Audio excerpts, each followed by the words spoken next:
ভারত শেষ পর্যন্ত ফাইনালেই চলে গেছে। চ্যাম্পিয়ন্স ট্রফির ফাইনালটা পাকিস্তানে হবে না, পাকিস্তান হোস্ট হওয়া সত্ত্বেও ফাইনালটা হবে দুবাইতে।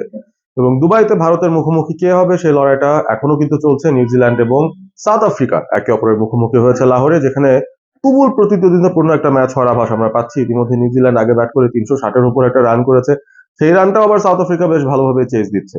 তবে ইন্ডিয়া যে পথ পরিক্রমায় আসলে ফাইনালে গিয়েছে সেই বিষয়টা নিয়ে আলোচনা করতে চাইছি, যে কিভাবে আসলে ইন্ডিয়া আবারও চ্যাম্পিয়ন্স ট্রফিতে টানা তৃতীয়বারের মতো ফাইনালে উন্নীত হয়ে গেছে এবং চ্যাম্পিয়ন হওয়ার অন্যতম দাবিদার হয়ে গেছে।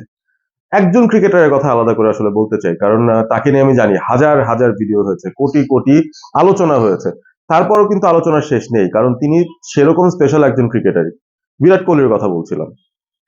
মানে আসলে বিরাট কোহলি গত বছরের কথাও যদি বলি, তিনি 2024 সালে যখন টি-20 ওয়ার্ল্ড কাপটা চলছিল সেই সময়টায় তিনি আসলে কি বলছিলেন। টি-20 ওয়ার্ল্ড কাপ শেষ হওয়ার পরে তিনি এবং রোহিত শর্মা দুজনে মিলে একসঙ্গে জাতীয় দল থেকে রিটায়ারমেন্টে গেলেন, এবং সেই সময় বিরাট কোহলির যে পরিসংখ্যান টি-20 ক্রিকেটে ঈর্ষণীয়। মানে অনেকের জন্য সেটা স্বপ্নের মতো, কিন্তু তারপরও কিন্তু বিরাট কোহলি, রোহিত শর্মারা জায়গা ছেড়ে দেন। তারা জায়গা ছেড়ে দেন নতুনদের জন্য, কারণ তারাও জানেন যে এখন এতটাই কম্পিটিটিভ একটা সিচুয়েশন তৈরি হয়ে গেছে, এই মুহূর্তে আসলে জায়গাটা ধরে রেখে নিজের সম্মানটুকু হয়তো হারাতে হতে পারে, সেই ভয়ে হয়তো বিরাট কোহলিরা বা সেই ব্যাপারটা মাথায় রেখে বিরাট কোহলিরা কিন্তু ছেড়ে দিয়েছেন। অর্থাৎ নিজেরা পিকে থেকে, টপ টায়ারে থেকে খুব দারুণ কিছু পারফরমেন্সেস দেওয়ার পর তারা মাঠ ছাড়েন।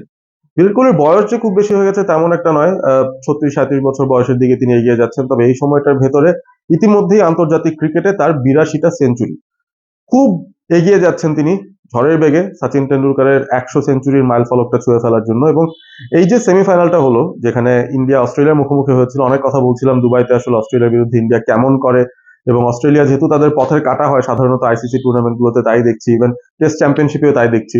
এই মুহূর্তে যদি একদম টপ টায়ার, টপ নচ দুটো দলের কথা বলি, যারা একে অপরের সঙ্গে কম্পিট করলে একটা কম্পিটিটিভ নেচার বের হয়ে আসে, সেটা হচ্ছে আসলে অস্ট্রেলিয়া এবং ইন্ডিয়া। তো এই দুটো দলের মধ্যে যখন একটা ম্যাচ হবে, ডেফিনেটলি সেখানে সেরাদেরকেই সেরা পারফরমেন্সটা দিয়ে বের হয়ে আসতে হবে। অস্ট্রেলিয়া কখনোই হাল ছেড়ে দেওয়ার পাত্র নয়। যাই হোক, স্টিভ স্মিথের এই দল, তারা ইন্ডিয়ার বিরুদ্ধে মোটামুটি একটা স্কোর সংগ্রহ করেছিল, 260 প্লাস একটা স্কোর, এবং সেই রানটা ইন্ডিয়াকে চেজ ডাউন করতে হতো। বিরাট কোহলি আবারও নায়কের ভূমিকায় এই ম্যাচেও এসেছেন। একটা চেজিং কজ হলে বিরাট কোহলি যেন অন্যরকম একটা রূপ ধারণ করে বসেন, এবং এতটা দুর্দান্ত ক্রিকেটার তিনি বলার বাইরে। এক প্রকার বলা চলে যে তিনি আসলে যেই ধরনের রান চেজিং মেশিন, সেটা বললে ভুল হবে না, কারণ যখন রান চেজটা হয় সে সময় বিরাট কোহলির ব্যাটিং অ্যাভারেজ বলেন, স্ট্রাইক রেট বলেন, সেঞ্চুরির সংখ্যা বলেন, রানের সংখ্যা বলেন, সবকিছুই বেশি। মধ্যে 8000তম চেজিং রানটা তিনি কমপ্লিট করেছেন অস্ট্রেলিয়ার সঙ্গে সেমিফাইনালে। কি দুর্দান্ত কীর্তি! এবং আবারও দলের টপ স্কোরার হয়ে ম্যাচটা শেষ করে দিয়ে আসতে না পারলেও দলটাকে একেবারে জয়ের বন্দরের কাছাকাছি নিয়ে গিয়ে ফিরেছিলেন বিরাট কোহলি। এবং বিরাট কোহলিরা আসলে এই ধরনের ওকেশনের জন্যই তৈরি বলা যেতে পারে।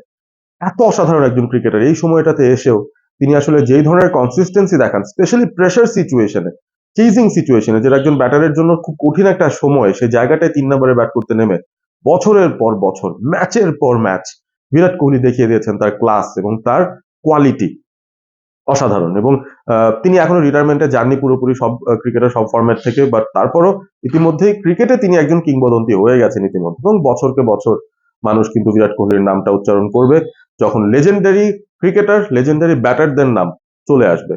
তো বিরাট কোহলিকে অবশ্যই আলাদা করে সাধুবাদ জানাতে হয়, এবং তার মতো ক্রিকেটাররাই আসলে এফেক্টিভনেস রাখেন বলেই তারা কিন্তু দলের মধ্যে টিকে আছেন।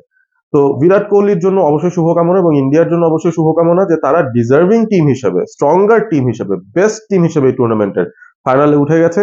এবং ফাইনালে যেই আসুক না কেন, নিউজিল্যান্ড কিংবা সাউথ আফ্রিকা, কঠিন সময় তাদের জন্য অপেক্ষা করছে, কারণ টিম ইন্ডিয়াকে হারাতে হলে আপনার অসাধারণ কিছু করে দেখাতে হবে।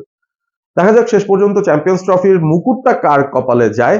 তবে ইন্ডিয়া ইতিমধ্যেই ফাইনালে গিয়ে অপেক্ষা করছে এই মুহূর্তে কারা তাদের সঙ্গী হবে ফাইনালে, এবং বিরাট কোহলিও নিশ্চয়ই আরো একটা দুর্দান্ত পারফরমেন্স দেওয়ার অপেক্ষায় রয়েছেন।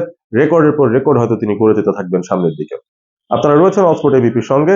Stay Assam, stay all sport with all sport ABP.